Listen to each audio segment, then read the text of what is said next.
So my roommate, Dave, is one of those guys who watched 2 YouTube videos during quarantine and now thinks he's an expert in everything from sourdough to solar panels.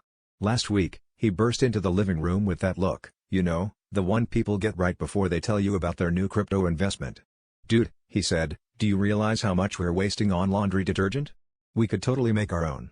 It's just science, baking soda, and a little elbow grease." I'm a little concerned anytime Dave says the phrase just science, but he seemed so sure, and honestly, I'm not one to get in the way of a potential money-saving scheme.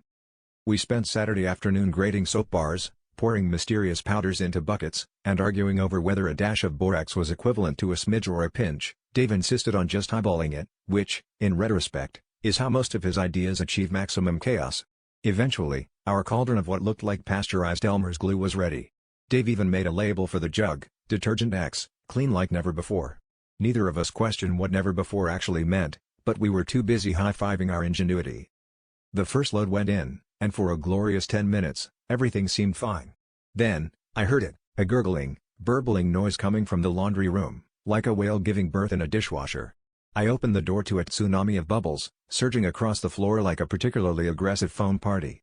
Dave, who had been watching YouTube videos about DIY fire extinguishers in the kitchen, ran in, slipped, and vanished into the suds like a magician's rabbit. Our laundry may have been spinning, but our apartment was now what you'd call open concept, aquatic edition. We started scooping bubbles with salad bowls and colanders, but it was like fighting the tide with a spoon. By the time we got things under control, our clothes looked exactly the same as before, except now they had the faint scent of lemon and a suspiciously sticky texture. The entire apartment, on the other hand, was sparkling. Dave, undeterred, declared the experiment a success.